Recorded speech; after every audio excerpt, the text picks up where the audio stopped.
Hey everybody, what's up? Turn my heating off here for a minute. I just wanted to have a wrap up year-end welcome to 2013 video. So I got some Pepsi White. As you can see, maybe down there you can read, we got some Mekon flavor. Now this Pepsi, I'm going to open it here. I haven't tried it before.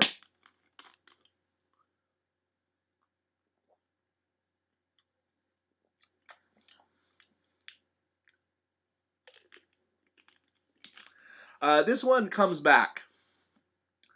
This one is seasonal in the sense that I think it only really comes around in the winter time, but unlike some of the limited time, one-time flavors that I've tried on camera before, this one does make appearance.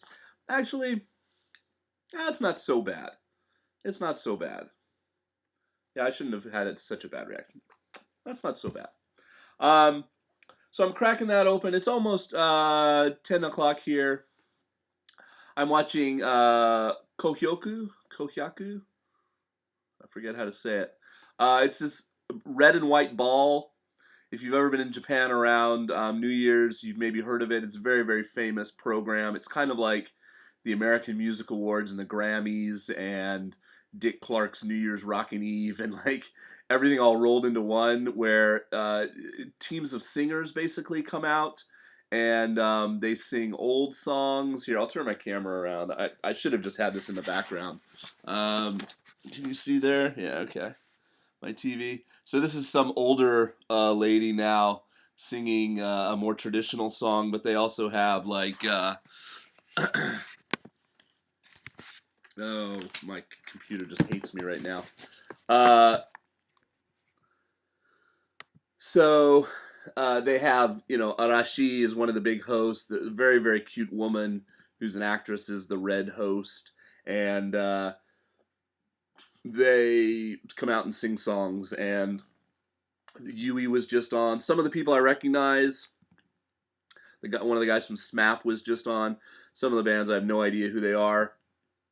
Old mixed with new versus traditional versus right now pop, AKB, all that kind of stuff. So it's very, very popular.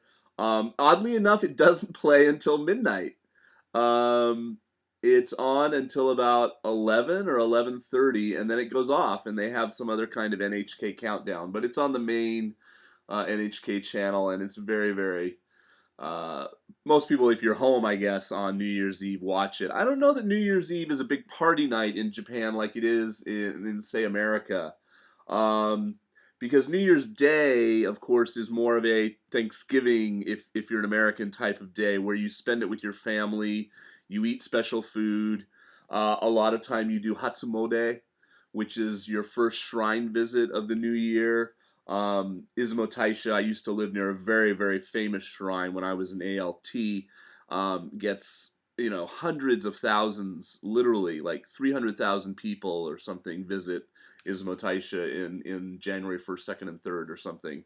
At midnight, it's very crowded. It'll be very crowded right now to like go in, pay your 50 yen. The coins with the hole in the middle is considered good luck. And pray for the new year. So I went one time at midnight and I put a video up on it. If you're interested in that kind of stuff, just go on my channel, type in New Year or something, and you'll see some videos I've made over the course of my years going to Izumo Taisha, etc. We're having pretty good weather. It snowed today where I am in Japan, but didn't stick around too bad, so it's probably not a bad time to get out and go see a shrine maybe tonight. So hopefully you're having a good New Year's Eve, New Year's Day, by the time this goes up where you are in the world. I finished all my Nengajo in my other video. This is kind of like, you don't have to make them by hand. This was one, let me cover up kind of the address and stuff. Let me see if I can do this here. A student sent me with her picture and her two brothers in the little bubbles, and obviously they printed this out from a computer, and then she just added a little note, handwritten down here for me, so you can Japanese people can print them out on their computer, and they send probably hundreds. I sent about 50 this year. which is a lot, you know, but not a ton. But I hand make a lot of mine.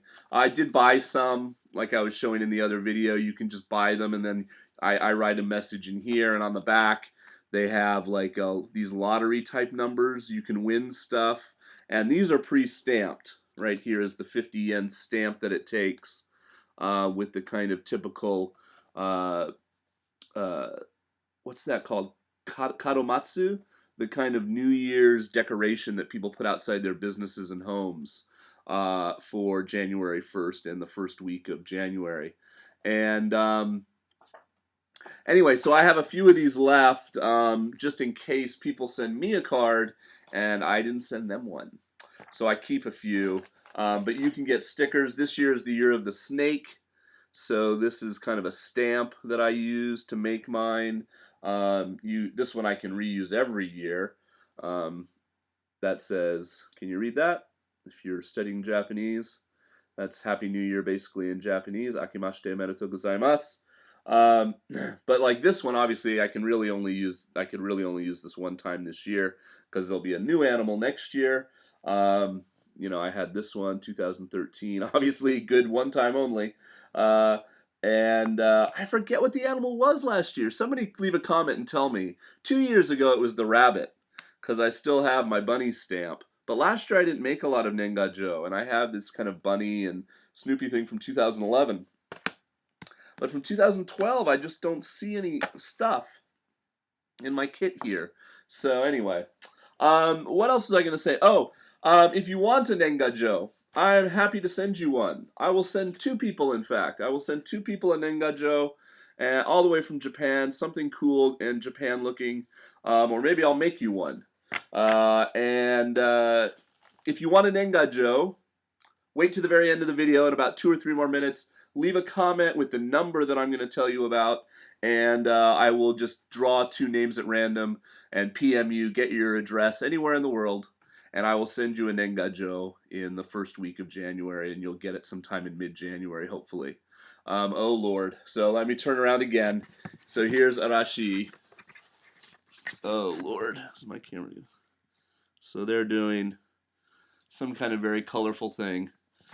I need to make a whole vlog about my opinion of J-pop, and, you know, it's like some of what gets exported, I think is detrimental to Japanese popular music and the image of Japan, but that's a subject for a whole nother vlog. Also, thinking about the holidays and, you know, Christmas and the way it is here, and then Oshogatsu, New Year's, I thought of a good topic for my next kind of longer, thoughtful vlog, and that will be about, you know, how Japan is a secular society on the one hand, and but a very traditional and somewhat spiritual society on the other, and how they mix. And this is also coming out of some conversations my students had via video conferencing with some students in America, and some of the interesting questions they were asking about, like, what religion are you, and, you know, blah blah blah. And my students were a little bit bemused by these questions. So I think that'll be coming up in the next week or so.